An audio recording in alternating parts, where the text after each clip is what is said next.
Can Netflix extract the next big action star out of Chris Hemsworth? Find out in my latest review of Extraction. Stay tuned.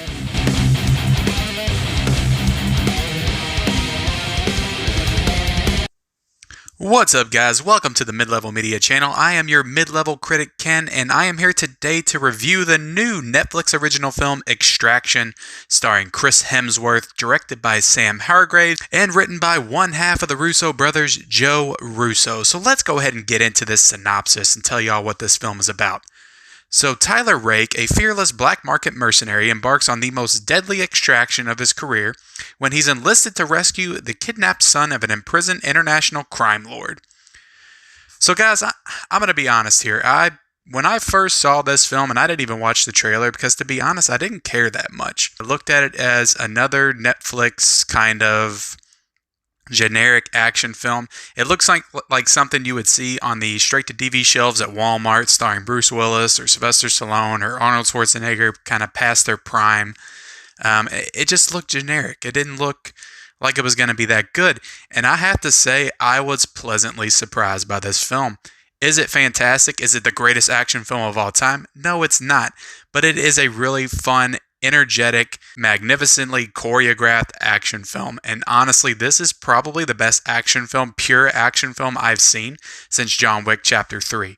So that's high praise right there. And that should be no surprise because this movie was directed by a guy who has done a lot of stunt work in the past. He's done stunt work on like 70 plus movies, and most notably, he did stunt work on Captain America Winter Soldier, Civil War, both of the new Avengers movies, Infinity War and Endgame. So this guy is experienced in working with stunt works and doing action, great action, set piece moments and stuff like that. He is very well versed in, and that kind of reminds me of the directors of the first John Wick, of course, Chad Stahelski and David Leitch, who both directed the first John Wick, and they had a lot of stunt work experience at choreographing stunts in the past, and they went on to, they're now falling down separate paths, but, they're both doing excellent work right now as directors. So maybe maybe that's an untapped source right there. You got the stunt coordinators turning into these awesome action directors, and it's definitely a trend that I am enjoying seeing. So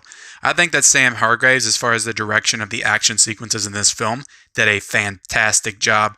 The action in this movie I have no issue with at all, and he obviously works well within the Marvel family because you got Chris, who's Thor in the Marvel films. You got Joe Russo, who directed most of the great MCU films, who wrote this movie.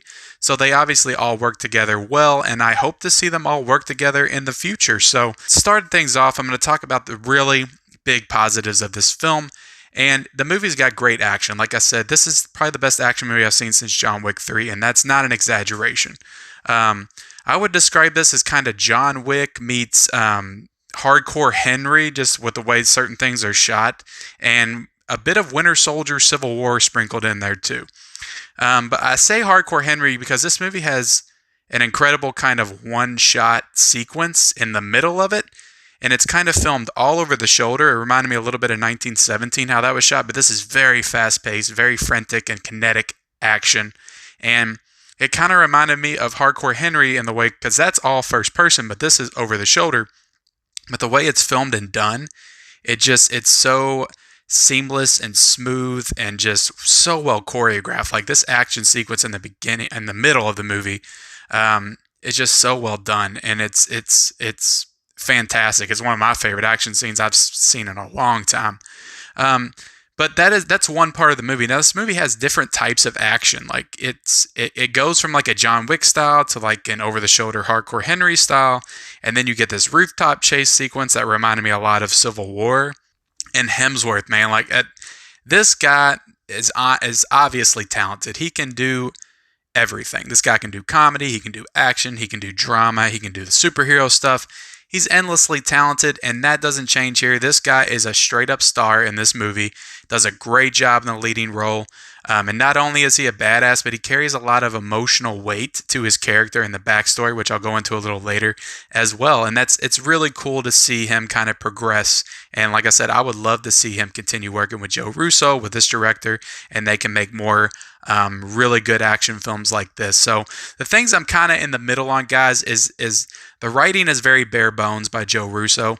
But I think that kind of works for this style of this movie. I don't think that really hurts it, but the writing is very bare bones. The backstory that they give Chris Hemsworth is okay, and it honestly works because Hemsworth is so good at selling the dialogue, selling his backstory and all that to the character. And, you know, they try with this kind of forced relationship between him and the boy that he's rescuing, and it mostly works because Hemsworth and him, they got good chemistry together, but it's not really the writing that's elevating that. It's more the performances. So the writing's very bare bones. The plot is very simple. It's nothing you haven't seen before in 1,000 other action films. And like most of the performances were fine, but they're nowhere near the level of Hemsworth. They're good. They're solid. The villain in this, he's fine. He's serviceable. He does the job well, and I didn't have an issue with him. But yeah, he's very simply written and very simply motivated with no real logic to what he's doing. He's just doing it. But the cons in this movie is when it's on, this movie is on. Like I said, the action is incredible. But when this movie lulls, when it takes a break from that action, when it stops to do things like backstory and character work, it is painfully slow. And it's so jarring kind of to go from this awesome just kinetic action to these really slow scenes. But you have a character that's introduced about halfway through the movie, and as soon as he's introduced, you know what's going to happen. Like, it's very predictable, and the whole thing kind of seems a little pointless. His character kind of seems a little pointless, and like he was just thrown in there because he's who he is, and that's why they put him in there. But I don't want to spoil it, guys, so I'm going to leave that for you all to watch in the movie. But like I said, it lulls, and it's kind of really slow. And to be honest, I like the ending when I think about it, but it feels very cheap in the moment. So, and you'll know what I'm talking about when you see it. And this movie's got like 14 minutes of credits. Like, when it ended, I'm like, is it really over? Because the credits start rolling. And yeah, there's no end credit scene. There's no post-credit stuff that happens after that. It's just done. So, like I said, guys, to be honest, this is worth your time. It's on Netflix. If you have Netflix already, why wouldn't you get on there and watch this? It's a really fun movie.